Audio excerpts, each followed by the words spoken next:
Conference tourism is now emerging as Kenya's new growth frontier as the country moves towards diversifying its product to visitors. Take a look. Kenya is well known for attractive coastal beaches and authentic wildlife, and these have been her primary source of tourism revenue. But with falling earnings from these traditional products, the country has in the last few years paid more attention to business meetings, conferences and exhibitions. Conference tourism is the fastest growing component of tourism throughout the world.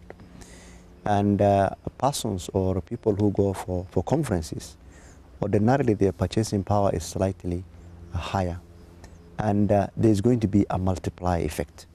So the reason why we are putting a lot of focus on MICE and conference tourism is that from conference tourism, after the end of the conference, or before the conference, or during the duration of the conference, some of the delegates can be able to have a break, go to the Mara, they can go to our beach, they can be able to enjoy our mountains, our rivers, our cultures and everything. I think a lot of it has come through because of the government's interest on encouraging tourism, and that's been an important segment. So government policy has been one thing.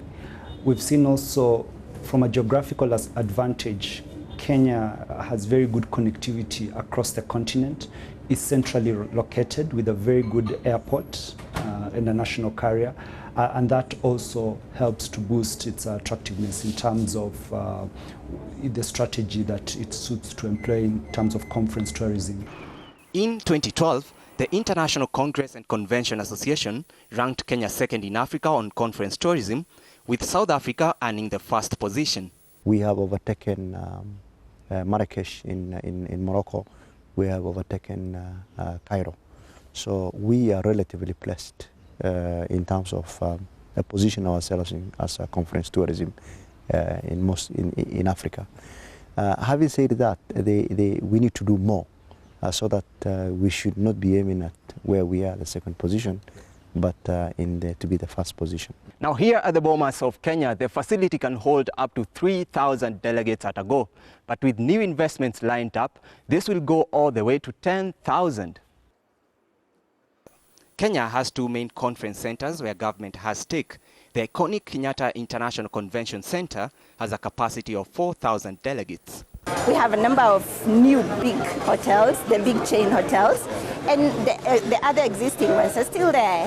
And we're trying, apart from having all the investment in Nairobi, for example, open up Thika, open up the other surrounding cities, and even out of the city, so that after the conference meetings have happened here in Nairobi, for example, then people can, the tourists who've come for the conference can go out and see what the rest of the country has to offer, apart from the Mara and Mombasa. With the growing reputation of Kenya as a conferencing hub, other bodies such as the United Nations and hotels are also making significant investment in conferencing facilities.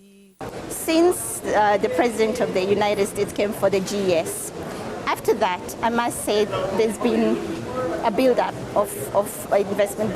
They've now seen Nairobi is actually a gateway, is a city for the region, if we might call it that. Is a capital city for the region. I'm speaking the 5 East Africa countries. So they're seeing there's more to do. Apart from just coming to Nairobi and just staying in Nairobi, they'll go to the national park. So thank you both very much. In the recent past, Kenya has hosted several high-profile conferences, such as the Global Entrepreneurship Summit in July 2015. The country also hosted the 40th Congress of the African Travel Association in November, and is set to host the 10th Ministerial Conference of the World Trade Organization in December. We are the second best in Africa, but that does not mean that we need to be complacent. Ethiopia, because of the headquarters of the African Union, has a very good ultra-modern conference facility. We have one also in Rwanda, which is there.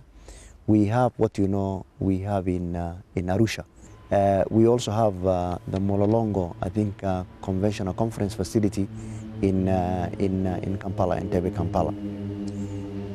They are there. They are more or less, we can say, competitors. But I think what we would look at ourselves is more of complementing each other than competition. Within the East African region, Nairobi is not the only city experiencing investment towards supporting conference tourism. We don't have the facilities. That has been the biggest challenge. And it's because we don't have the facilities, there's the realization that we need to have it now. Conferencing does not, people don't wake up one morning and say they want to do a conference. It is something that is for the long haul.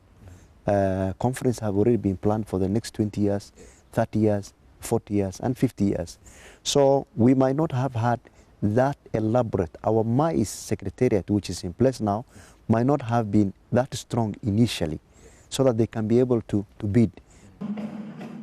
But as conference tourism continues to become a key component of the sector here in Kenya, infrastructural capacity continues to be a real challenge. I think there's still a lot that needs to be done. If you look at infrastructure, whereas we've upgraded the airport facility, there's need to improve on the road infrastructure so that, if you have visitors coming in, the traffic is a lot less coming into the country.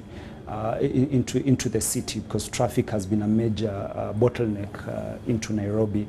The quality and types of hotels is a major issue. Security remains a key challenge, although in the last 6 to probably 1 year we've seen a lot of improvement, a lot of upgrade in the police force, and that has helped improve the environment. But I think overall there's also just need to improve on the type of facilities available, and I think that Kenya is naturally well endowed to actually deliver.